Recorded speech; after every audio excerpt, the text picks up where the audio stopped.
गणतंत्र दिवस के अवसर पर लहरीघाट के हायर सेकेंडरी स्कूल में परेड का आयोजन किया गया। पूरे देश के साथ साथ मरीगांव जिले के लहरीघाट उप जिले में भी तिनसुकिया राजीव गांधी खेल मैदान में 77वां गणतंत्र दिवस उल्लास के साथ मनाया।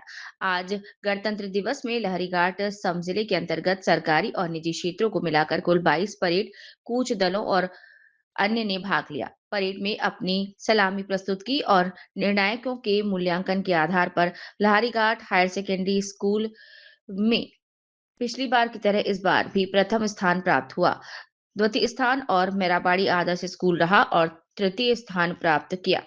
विजयी होने पर तीनों परेड दलों के कमांडरों को उनके स्थान के अनुसार एक एक ट्रॉफी और प्रमाण पत्र प्रदान किए, जिसे लहरीघाट सम जिला आयुक्त शिल्पिका कलिता और सम जिला पुलिस अधीक्षक डॉक्टर दिगंत बरुआ ने सौंपा। असम के मरीगांव लहरीघाट से खैरुल इस्लाम की रिपोर्ट वंदे भारत के लिए।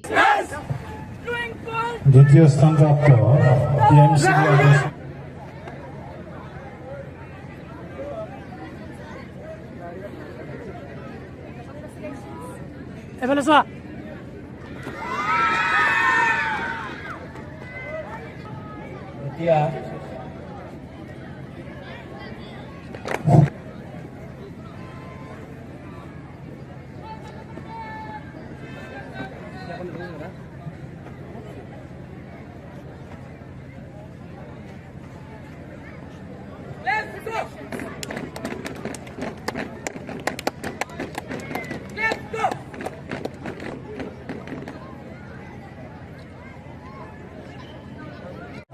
গাঁও প্ৰধান লাট নম্বৰ 8 কুহতলি গাঁৱৰ গাঁও প্ৰধান তেখেতৰ গাঁও প্ৰধানৰ দায়িত্ব সুচাৰুৰূপে কাৰ্যকাল চলাই নিয়াৰ বাবে শ্ৰেষ্ঠ গাঁওবুঢ়া হিচাপে আৰু আমাৰ সমজিলাৰ যিকোনো প্ৰগ্ৰাম আৰু কাৰ্যসূচী সুচাৰুৰূপে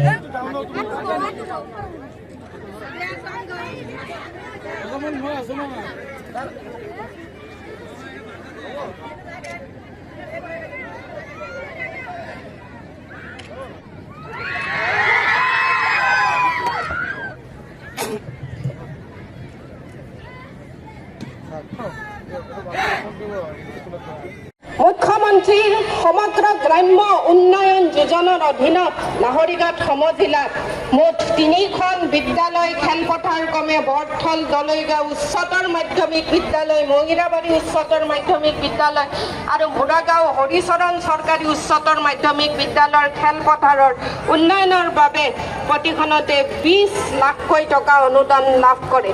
ইয়াৰ উপৰিও উক্ত বিভাগৰ পৰা লাহৰীঘাট স্পৰ্টছ একাডেমী ক্লাবক আন্তঃগাঁথনি উন্নয়নৰ বাবে 15 লাখ টকা অনুদান দিয়া হৈছে।